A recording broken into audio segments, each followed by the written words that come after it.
Hey there, players of all classes. Today, we're going to be looking at a supplement, KibblesTasty's Psion Classic. This is a book just for the Psion class. This is the standalone book version. It's also part of his bigger compendium, but this is just the information related to the Psion class. Now, if you're a member of the pack or higher, and you've had access to the repository for a while, you would have noticed the Psion was in there, because way back in the day, I did go over this. But now that I'm a more experienced DM, I've unfortunately removed it from the repository. Don't get me wrong, it's not poorly made by any stretch of the imagination. Let me tell you why I've removed it from the repository. Before we get into anything else, I will preface this by I also have a digital copy of this book. Grimjack is the one who kickstarted Kibbles' compendium, and he was kind enough to give me this class book and the Inventor class book and also the crafting book. We already went through the crafting book, but we're going through this one now. And then next, I'll take you guys through the Inventor book. Like I did with the crafting, I didn't accept everything from there. I didn't think that everything would fit into the world that I was building. And I definitely feel like the crafting mechanics referenced in that book are something that you have to start your game with in order for your players to really know what's going on. Like, it's very difficult to add all that information in when the game's already running, because it'll mess with the world the way you've built it if it wasn't something you started with. The Psion, I definitely think you could add to your game as you're going. Be like, oh, some mind flayers, some aberrations did some experiments on some humans. Boom. Or did some experiments on some other race. Bam, you have Psions now. That's totally fine and dandy. But the reason why I removed it from the repository is that there's so much within the Psion class that makes it a fully build your own type deal that I honestly can't trust my players, the people that I play with, to work on their characters in that way. I also just think there's so many choices along the way that make this very build your own that it's going to cause like crazy analysis paralysis. And it's going to come down to my players being like, make me do a thing. And like, I'm already running the game, already doing so much other stuff. So I don't want to build your character too.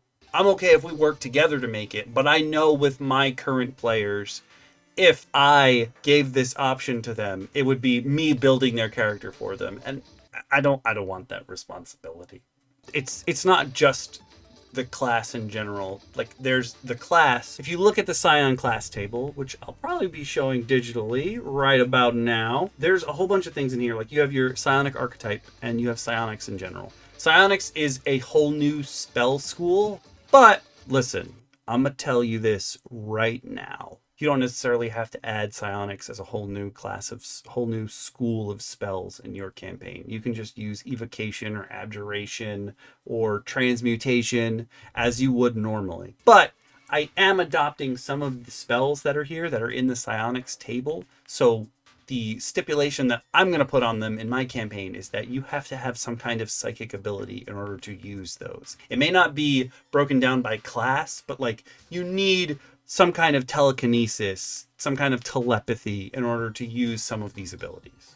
I think that's also a good way if you don't want to add a whole nother school of magic to your game. But the thing that I want to really get on top of here that I think really would make this class for people who are going in hard on making the character feel like their own are the disciplines that you go into. Within this class, you can adopt more psionic disciplines, which basically give you new abilities, and they're related to some form of psychic power, psionic power. But within those, you're choosing bits and pieces within them. So it's not just your character and then their archetype, which is like their subclass. It's you're going for your class, your subclass, and then a whole bunch of disciplines. So a whole bunch of other psychic powers that you're just throwing in there. And the way that this is built, you can choose whatever you want. And that's great for players who are going to do their due diligence. But for players who are not paying attention, like, this is a very advanced class to work into. Because not only do you get psychic powers, but you can also mimic powers that other creatures have, other players would have, just by being around them and knowing how that spell is supposed to work. You can convert your psi powers into those spells. And that's like super high end. We talked about the mentor on DM Roundtable. That's not a class for beginner players for sure, but this is like 2-3 steps above that. The base tenet of this is that you get psi points, and you can use your psi points to perform psionic abilities. You also get talents, which function kind of like the empowered special abilities, but they're usually related to some kind of psychic ability that you already have. The empowered abilities are like extra superpowers that are built into your character. Those two are very much like high-level play things where you're like, oh, I'm really building this character the way that I want to, the way that the story has made me feel like this character goes, or maybe like I'm min-maxing in that way. But there's so much extra built in to the Psion that's like, I'm min-maxing my min-max. And I can't trust my players to go through with that. Also, when we get to spells, I will tell you some of them for sure need tweaks. Again, I'm not here to shit on Kibbles' Psion. I think this is a pretty well-made class, all things considered, and vastly prefer your ability here to use psionics and use your psi points to, say, like Strongholds and Followers, Gem Dragonborn. Like, their psychic ability is absolute garbage, whereas Psion, you can actually do things with your psychic powers. The Gem Dragonborn are just like, I got like 3 points, man. I can do like one thing, and then I gotta take a nap.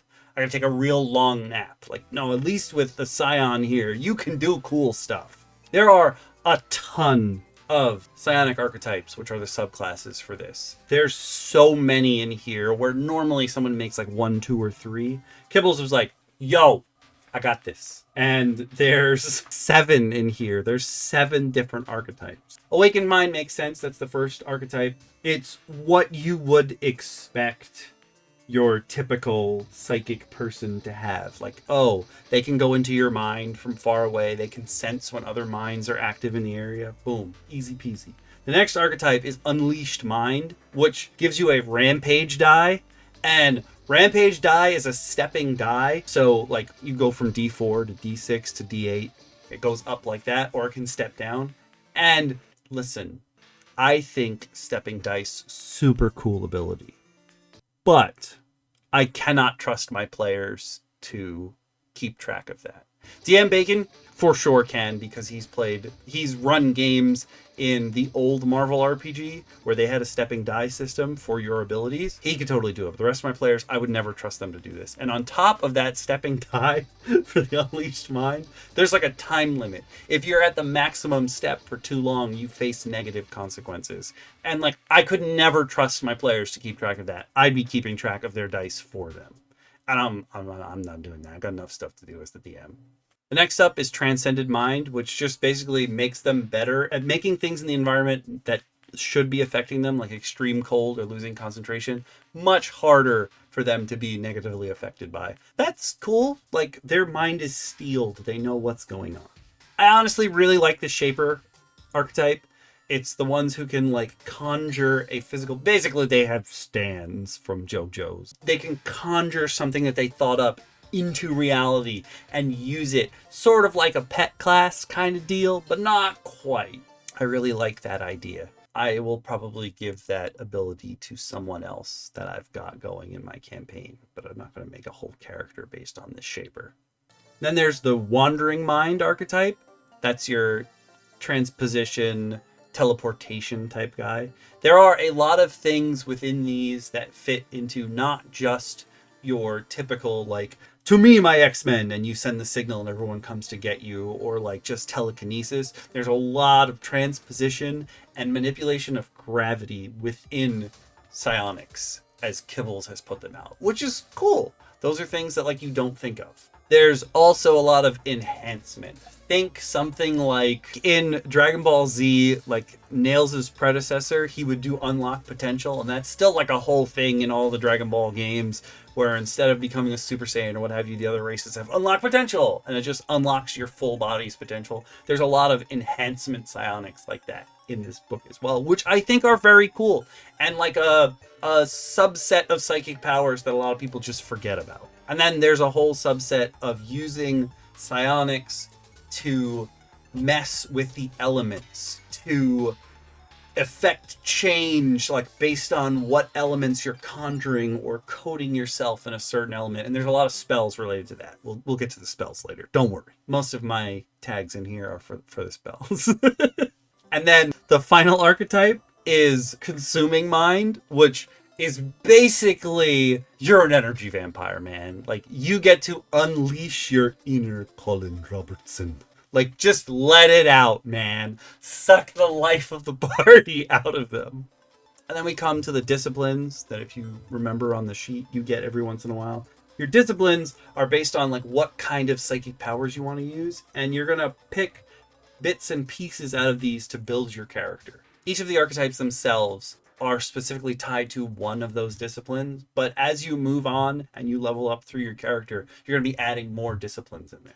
The discipline abilities are almost like built-in little feats that you're giving extra to your character on top of the feats that you'd normally get at 4, 8, 12, and 16. If you're running feats as an optional thing, or if your characters can learn feats in their downtime. You could also turn a lot of these psychic discipline things into feats in and of themselves, or new abilities your characters can learn as you're going. They don't necessarily have to stay with the Psion. But I would say also, if anyone that was playing in a game of mine wanted to learn one of these abilities, I would definitely make it so that you can only do it if you have some psychic or similar ability already. Or you can flavor it however you want. If you want to change it so that it's not coming directly from your mind, that's fine too. You can reflavor a lot of this stuff to make sense. The psionic talents that you get are actually very close to what the Empowered has, where you gain like a new superpower. And they're almost probably at the same levels that you're getting them. At your table, by the end of the game, you'll have 8 total psionic talents, unless you do something else to gain extra ones along the way. But if you make it all the way to 20, you'll have 8 psionic talents to deal with. And those are just like extra superpowers that you're adding onto your character. So not only do you have the abilities granted to you from the disciplines, which are, again, extra superpowers. Usually there's a passive and an active ability in each of those. You also get these talents, which are just like an extra thrown in, I can do this superpower thing every once in a while. Like, there's a lot of building your own character here. And again, I don't think that's necessarily a bad thing. You just have to have the right players who can do that, instead of being like, oh, I get to this level, I can do this thing. Or, oh, I get to this level, I want to upgrade this one ability. This one's kind of like, I'm going to build my character from the ground up to do what I want. And some players are just not cut out for that. They need more rails to grind on. One thing that is mentioned in this book, as we make it past Psionic Talents, we come up to the Feats section of this book. And a really cool thing about this is that a lot of them say, like, you can spend a psi point or a key point, or if you're playing 2024, your focus points. Stupid. They're key. They're absolutely key points. Don't do that. Don't take away my flavor, you jerks. I think that also makes sense. Maybe if your monk is enlightened, has done all these things, it can use one of these psychic powers that maybe would have been in like an enhancement discipline type thing. Maybe they know how to do that. Maybe they know how to make it feel like the environment around them isn't affecting them as negatively as other people. That for sure you could use key points for instead of psi points. And then within this book, there is a bunch of new spells. I took out the cards that came with this that I thought I would accept. And granted, I'm telling you, some of these for sure need some tweaks. Whether they be because accidentally on the card it lists the same thing twice, like Fall, for example, is a first level transmutation and it has all of its information written twice, or whether like there's spelling or grammatical errors that need to be a little bit tweaked before they actually fully make sense, or just rules wise. Fall is a spell that only affects you, but the way it is written, it just changes the direction in which gravity is affecting you for this 6-second turn. And with this, you can shoot yourself up into the sky. You can still grab things if you're falling past something and you want to grab them. But the way it's written, you can fall up to 500 feet in any direction. And if you collide with anything on the way, or you hit, you take normal fall damage. So, the way fall damage works is it's a d6 per 10 feet fallen. But it caps out at 20 d6. So with this first level spell, potentially you can do 20 d6 damage to both yourself and some other creature. And while I for sure would not recommend instantly killing your character with this first level spell to also kill someone else because you'll be slamming into each other, the fact that a first level spell can do 20d6 damage in one go is absolutely absurd. And for sure, you need to make some tweaks here and there. But generally speaking, with homebrew, even if I see that someone had been like, I think it works for this class when they release that homebrew spell, and we talk about this on DM Roundtable all the time, some people might be like, you know what? I would prefer if it did just this, if it was just for these classes. And then I'll be like, you know what? It would work for other ones. And I tell my players all the time, like, if you see something in the repository, even if it's not for your class, but you think it should be, tell me why, and we'll see if it'll fit. There's also, within Kibbles' world, he doesn't use the word force for like force damage or spells. He uses Aether. If you don't want to use Aether for any of the spells like Aether Lance, just use force. It's going to deal force damage. That is the basic idea. Just a spell that does force damage. And there's a lot of elemental spells in here. Entomb's a first level spell where you can like flash freeze someone and get them stuck in the ice. That's pretty neat. There's a bit of fire here and there. And then I will also say that some of Kibbles' Rangers spells that don't suck made it into this book. So there's some force damage spells that you need to do a melee attack for, and then you get some bonus for. Those are cool. They're also already in the repository. Now, I took Psion out of my classes that I have up in the repository. That does not necessarily mean that you should take Psion out. If you think Psion fits into your world, you can trust your players enough, or if you yourself want to play a Psion, I say go for it, 100%. The repository is, yes, it is a place for that all of you can use as stuff that I think is balanced and fair-ish. It's obviously homebrew. You're going to have to tweak damage and spells and all this kind of other kind of stuff as you go to make it fit better into your world, for sure. But I have it removed because I'm not going to deal with my players trying to build their character here.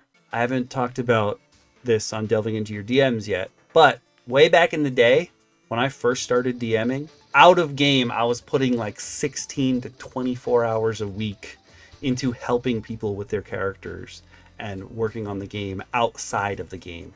And that's way too many hours. I'm never doing that again. I will definitely have an episode about office hours at some point. But like, I can't trust my players to work on this by themselves. So I took it out of the repository. I'm not saying it's bad by any means. I'm just saying know who your players are, who you are as a player, if you want to work with this class in your game. If you players of all classes like what you saw, leave a like. If you want to see more content like this, sub. And I will see you all later in the next one. If you would like to, and you are 100% able to, I would never force anyone to do this, support me monetarily. You totally can in a multitude of ways. You can become a YouTube member right here. You can join the Patreon. There's even a free tier on Patreon. So go on over and you'll know what I'm posting about. But depending on your level, you get access to other things. The repository I mentioned is for members of the pack and above. You'll get access to everything that I put in the repository that I keep talking about. That's stuff that I think my players could use, I could use if I was running a game. I think it fits in. Again, talk to your DM. Please, first of all, no matter what, talk to your DM before you add any of that stuff. But I think it's helpful. You also get access to my D&D BGM list, which most of the background music on most of my videos comes from that list anyway. So now you know what I'm working with and reasons to use those when you're running your own games. There's also a bunch of other rewards, but those are the two, I would say, easiest ways to support me monetarily. I will also say that when this video comes out, we're edging ever closer to 1750 subs, which is when I'll be doing my next giveaway. So help us get to that point so I can give away some stuff. I've already decided the next giveaway is for sure going to be, I will send you a poster tube full of Pathfinder book cover double-sided posters. I think that's pretty close to what we've been dealing with a lot, and it's easy peasy. So there'll be a giveaway for that. Hopefully pretty soon. We're pretty close.